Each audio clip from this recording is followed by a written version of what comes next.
Hello and welcome back to Top 5 Tuesdays. This will be the last Top 5 Tuesday video for, I'd say, 2 or 3 weeks. I'm going away this weekend and I could pre-film a few, but I don't want to rush them, and a break is fine, I think, to be honest. And anyway, on with this one, which is Top 5 Directors. Now this is a real hard one. I thought it would be fun to do, but man was it hard to whittle down this list of 5. I mean, I could have done top 15, top 20, and I'd still be kind of thinking, oh, I could have put that guy in there.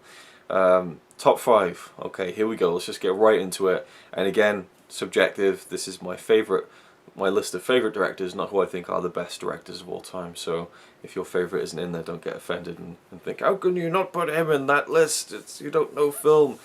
Well, no, I don't. But this is what I like, and these are the people that have made films consistently. And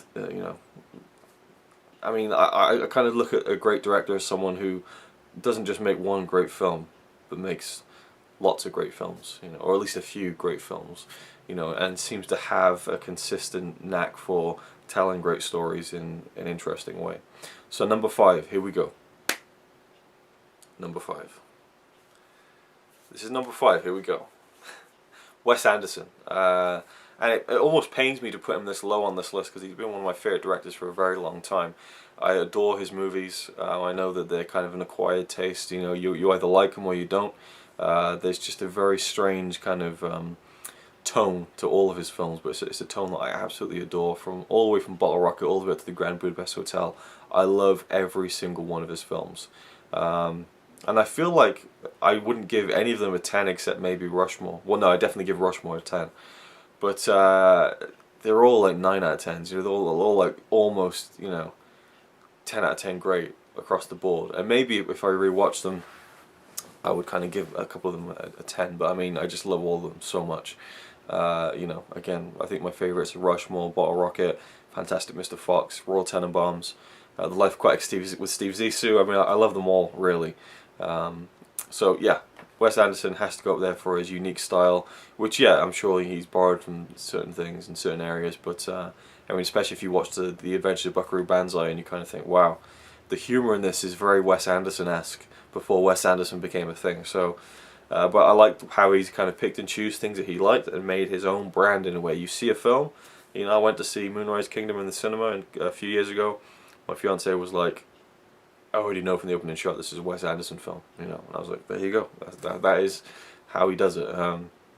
Just has his own style that you can recognise, and it's a style that I love, and I hope to continue to see many more films from him. I'd love to see him make another 8-9 films, in his career. I'd love to see him be one of those directors who just goes on, just keeps making films into their 60s, 70s, etc. Anyway, number 4. We have a director who I feel like has made some of the best films of all time. Fritz Lang. He kind of is probably most famously known as the director of Metropolis. And I'm currently doing my silent movie marathon too, which is a huge project, by the way. I might have to make a video about that just to tell you about how big it is going to be in terms of length. Oh god.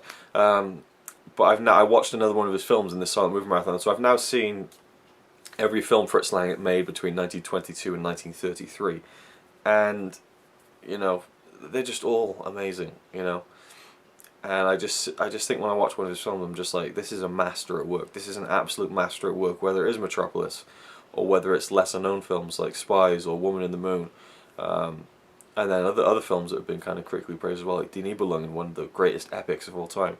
Dr. Mabuse, The Gambler, another fantastic crime film, and then you got M, which is one of the best films ever made, then you got The Testament of Dr. Mabuse. I mean, he's made just great film after great film after great film, and I've yet to see a bad one from him, and just his style of putting things together, in front of the camera, and the way his films look, for their time in the 20s, just astounds me every time I see one of his films, so he has to be on the list, he has to be. Number 3, Richard Linklater. Another kind of, I wouldn't say young, but middle-aged kind of American filmmaker. He's another guy who I've just looked at his films and thought, there's just so many 10 out of 10s here, like, what, how is this possible? He made Slacker when it was his first feature film. In fact, I've seen the feature film he made before Slacker, which I think was something like the importance of learning how to read about ploughing Books. I got that completely fucked up. It's like a really convoluted title, but that film that he made, you know, it's kind of just made on it by himself, his first feature film, which I think is on the Criterion of Slacker, is like almost like the first kind of like vlog in a way. Only it's supposed to be a film, and it's just like him traveling, just lots of shots of him on trains and stuff. But I really liked it. It was really weird. Anyway, Slacker is just one of those indie masterpieces, you know. Absolutely brilliant. You have to see it if you haven't seen it. You know, basically the film takes place over a day in Austin, Texas, and you start with Richard Linklater himself in the back of a taxi, just having a conversation with a taxi driver. He gets out of the taxi, he sees two people having a conversation about something that's happened, and then you follow those two people, and then you follow someone else who's near the incident, and then basically anytime two people meet, or a group of people meet, then they intersect, and then you go off and you follow the other line of where those people went. It's amazing, you know, it's awesome. And then you got Dazed and Confused, which is another 10 out of 10 for me. I know some people go back and forth on it. Someone made a video about it recently where they didn't quite like it, but I think it's just one of the best teen movies ever. Like, I just loved everything about it. And then you go to the Before trilogy, Before Sunrise, Before Sunset, Before Midnight, all amazing, all 10 out of 10 films, absolutely incredible. And then you got Boyhood, which he made, which is another 10 out of 10, just one of the best films I've ever seen. Linklater needs to be on this list, basically. And then he did other films like School of Rock. I mean, I just watched a documentary about his career called 21 Years, Richard Linklater, and it's, yeah, it wasn't a great documentary, but it was interesting to see, you know, people talking about all of his films and stuff, and you see he is a true artist, you know, he does things that interest him. You know, a film like Waking Life is not going to, you know, break the box office, whereas School of Rock might, but then he doesn't continue to make films like that, you know.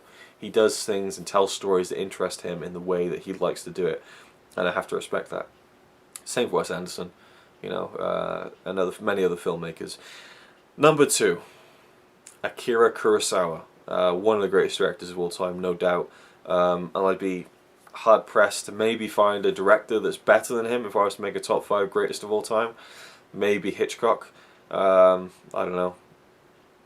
I mean, there's a lot of heavy hitting kind of big directors out there, but Akira Kurosawa for me, again, incredible career.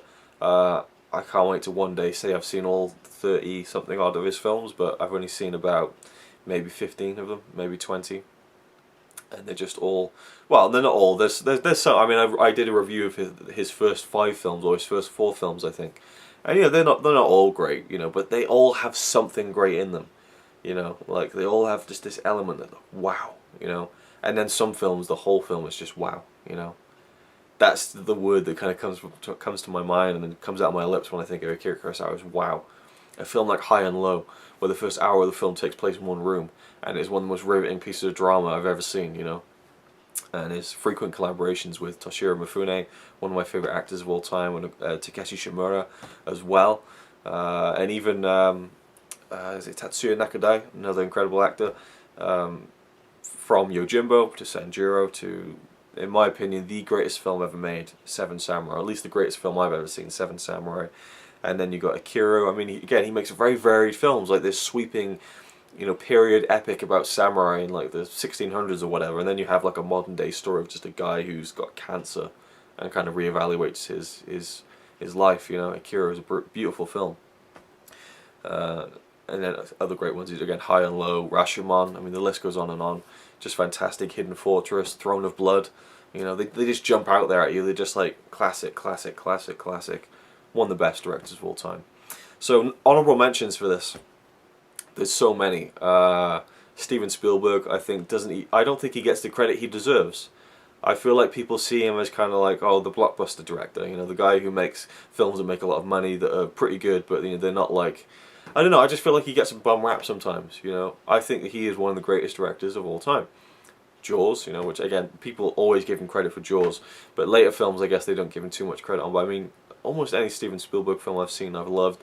Again, I did the top 5 Spielberg films when I brought back Top 5 Tuesday, so we talked about him enough, but he's definitely an honourable mention for sure.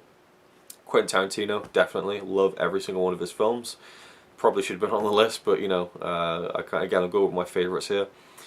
Buster Keaton, you know, if people didn't know, Buster Keaton, one of the great kind of silent era comedians, is one of my favourite kind of film people ever, and he directed most of his films, and I think his direction in terms of stage and comedy is just unparalleled, and unbelievable. I think he's a fantastic director, as well as a fantastic comic performer.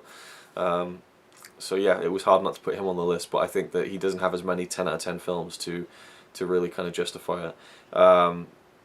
Who else? I mean, Martin Scorsese. I've only seen maybe a handful of Scorsese films. You know, Taxi Driver, Raging Bull, Hugo. I mean, there's probably a few more, but I haven't seen Goodfellas. You know, I haven't seen Casino. There's quite a few that I know are kind of big Martin Scorsese films I haven't seen. Other honourable mentions: James Cameron. Oh my God, one of my absolute favourite directors. You know, Terminator, The Abyss, Aliens, just some of the best. Terminator 2. Why is he not on this list? He'd be number 6 for sure. I absolutely love James Cameron. I'm a big fan of Avatar. I don't love it. I don't think it's a 10 out of 10 or, well, I'd maybe say it's a 9 out of 10. I love Avatar. We just watched Pocahontas, by the way, and it is it is striking how similar the two films are. But I think Avatar is a great film. There we go. I've said it. Whoa! People are losing their minds. Yeah, I think it's a great film. One of the best of all time? Definitely not. A great film, masterpiece? Definitely not. I just said a great film. Okay, it is a great film, but it's not a classic. It's not a 10 out of 10 perfect film. There's little bits that aren't so good, but I mean, overall, I think it's just a fantastic experience. But yeah, James Cameron is definitely an honorable mention. Anyone else that can kind of jump into my head right now? Christopher Nolan, definitely Christopher Nolan. Great filmmaker. I've yet to see a film by him that hasn't been great. So again, probably should be on the list. But I'm not really judging this again on how many 10 out of 10s they have. Just how much I enjoy their films on a consistent basis, I suppose, is probably the best way to put it. Anyway, there's probably more honourable mentions I can think of off the top of my head. Let's have a look through my collection. Anything that stands out. F.W. Murnau, definitely one of the great silent film directors. I'd definitely put him up there as one of my favourites. But yeah, that's it for now. Moving on to number 1, my favourite director. And you might balk at this, you might think it doesn't count, but for me it does. Now this is an animation director. He's never directed a live action film in his life. It is Hayao Miyazaki, who has directed anime films. He's now retired. He co-founded Studio Ghibli and has made 11 feature films. Now, to me, animated films were kind of fun things as a kid. Animated films were things that I could kind of enjoy and escape into. And then when I became a teenager, they became, passé, kid stuff. As I became older, I started to reevaluate it, and the turning point was probably when I went to see Wall-E in the cinema, and I was so moved by it, and I just thought, there's something more to this genre. Not even this genre, this art form that I'm missing out on, or I'm not giving enough credit. And over the past few years, I've kind of delved into animation a bit more, and I've seen all of Hayao Miyazaki's films, and every single one of them I love. There's some that I don't like as much as others, but there's so many 10 out of 10s. There's so many 9 out of 10s, and he's just an incredible storyteller, full stop. And at some point there will be a Hayao Miyazaki month on my channel.